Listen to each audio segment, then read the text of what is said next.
И сега пак се враќам на вашето прашање во однос на поврзаноста помеѓу менталното здравје и храната, односно микробиомот.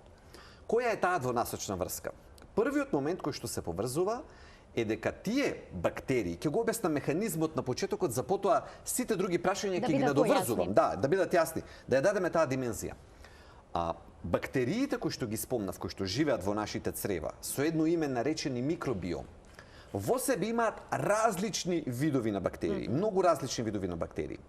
Тие кога се хранат, како еден, да речеме, остаток од нивниот метаболизам, произведуваат така наречени масни киселини со краток синџир, или short chain fatty acids.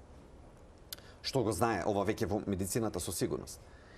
Тие масни киселини произведени од бактериите во цревата не се пасивни во нашето тело, туку влијаат на така наречените ендокрини или ентероендокрини клетки. Да го објаснам терминот. Ентеро значи дека е во нашите црева, внатре во самите црева, ентеро, а ендокрини значи дека лачат хормони. И сега тие клетки во нашето тело, во цревата, кои што се под влијание на кратките киселини од бактериите излачени, произведуваат пептиди или невропептиди. А невропептидите се знае дека имаат влијание на мозокот, невропептидот Y како еден од најистражуваните, и тоа директно на амигдалата, дел од мозокот, кој што влијае на расположението. Кој што и тоа како го детерминира начинот на кој што ние се однесуваме, ја перцепираме реалноста, општо земено расположението. И еве таа врска што сега веќе е докажана.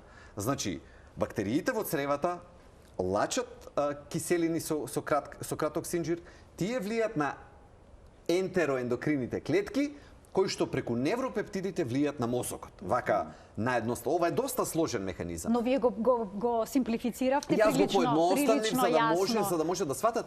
И втората тоа е едниот начин на кој што влијаат. Другиот начин, од мозокот до нашите црева оди така наречениот нервус вагус, еден од најважните нерви и најголемите нерви во нашето тело. Тој, освен што има влакна во себе кои што одат кон долу и даваат информации, има и такви кои што собираат информации, медицински кажано аферентни. Не дека треба да се спомне, но да го знаат и колегите што ме слушаат да знаат дека има наука во ова што го зборуваме. Преку тие аферентни влакна, односно што собира информации нервус вагус, ги носи до мозокот и го информира што се случува во цревата.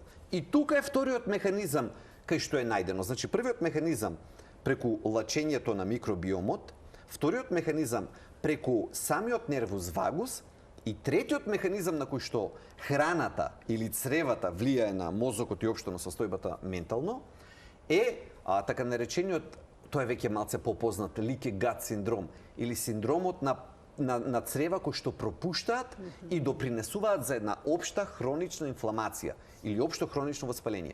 И сега кој ќе одговарам на другите прашања, ќе поврзувам на еден од овие три, меѓутоа ова се трите досега јасно истражени научни модели кои што ни објаснуваат како воопшто е можно. Ти знаете како ние прво механизмот мораме да го објасниме. Не може во медицината да кажете, нели, аба има некој начин на кој што цревата влијат на мозокот. Еве ги конкретните механизми, како тоа е откриено и детерминирано, и ова е зародишот на таа така наречена нутритивна психијатрија. Ќе зборуваме и за тоа секако. И мислам дека тука ќе сме сведоци во следните 5, 10, 15, 20 години, ќе сме сведоци на големи откритија.